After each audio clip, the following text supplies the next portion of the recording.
Welcome to this edition of the Soy Checkoff Check-In. I'm your host, Chip Flory, and joining me now is Mike Steenhoek. He is the Executive Director of the Soy Transportation Coalition.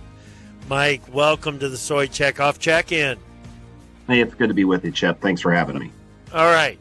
The Soy Transportation Coalition, what is the connection or the relationship to the Soy Checkoff? Well, when the Soy Transportation Coalition was created in 2007, there were a number of organizations around the table that basically committed to establishing it out of an understanding that farmers need to get more engaged in transportation issues. And there's nothing like farmer leadership and engagement to elevate some of these important issues, transportation being one of them. And the United Soybean Board was one of those organizations around the table, along with the American Soybean Association and a number of states, that said, we need to commit to this. We need to really upgrade this issue because it's important to farmer success. And so the United Soybean Board has been an integral part in the creation of it, and they remain an integral part in the sustaining of this organization. That's very cool. And the timing is perfect because this month's topic on the Soy Checkoff Check-In is something that you know I care about, and I hope most people understand just how committed you are to it, and that is transportation, the ability to move the crop around. Talk to me about why farmers should care about transportation in soybeans.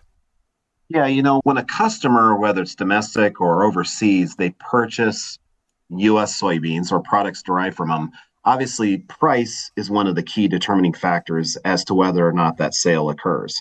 But one of the key components is the cost of transporting that crop. And infrastructure can either be an impediment to farmer profitability and success, or it can be a facilitator of farmer profitability and success. And it depends upon the degree to which we invest in that system: roads, rail, inland waterways, ports. And so that's really kind of the goal of the organization, that we have as cost-effective, reliable, resilient of a supply chain as possible, because that's one of the key contributors to whether or not the whole industry is successful or not. Right. All right. Well, there are several infrastructure projects that have recently been completed or are in the works right now. How will these benefit U.S. soybean farmers? Well, one that we're really pleased with is just recently the Soy Transportation Coalition had our summer board meeting in the Pacific Northwest. Mm-hmm. And one of the site visits that we conducted, and United Soybean Board directors were a part of that, was a visit to the Port of Grace Harbor, mm-hmm. at which time we presented a $1.3 million ceremonial check. And that funding came from United Soybean Board and a number of other soybean farmer organizations, both state and national. And the reason for that contribution was to help the Port of Grace Harbor increase their rail unloading capacity at this expanding soybean meal export terminal that AGP is constructing. And a lot of soybean farmers are talking about, how can we encourage the greater marketing of soybean meal with all of the processing that's being constructed in the United States or planned in the United States? What can we do to help facilitate this?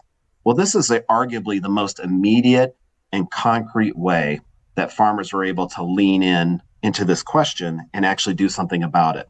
This project will, once it's completed in late 2025 to early 2026, will expand the export of soybean meal from that facility from 3 million metric tons to 6 million metric tons. So it's very much moving the needle in a very profound and positive way for soybean farmers. And it's just an example of how soybean farmers, including the United Soybean Board, were a part of helping make this happen. So something that's very important to our industry.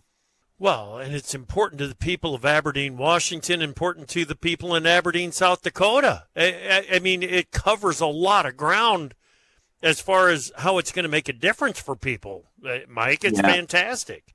Yeah, and one of the comments I think needs to be repeatedly made is what happens over here impacts what happens over there, and what happens over there impacts what happens over here. And so there's this strong linkage between farmers in the middle of the United States and these export regions like at the Port of Grace Harbor in Aberdeen, Washington. And so we need to make sure that we're attentive to both. Yes, absolutely. Mike, where can listeners go to learn more about the Soy Transportation Coalition? Go to our website at soytransportation.org. Excellent. Thank you, Mike. That is Mike Steenhoek, Executive Director of the Soy Transportation Coalition. To learn more about the United Soybean Board and the Checkoff, go to www.unitedsoybean.org. That wraps up this edition of the Soybean Checkoff Check-In. I'm Chip Flory. Now, let's get back to AgriTalk.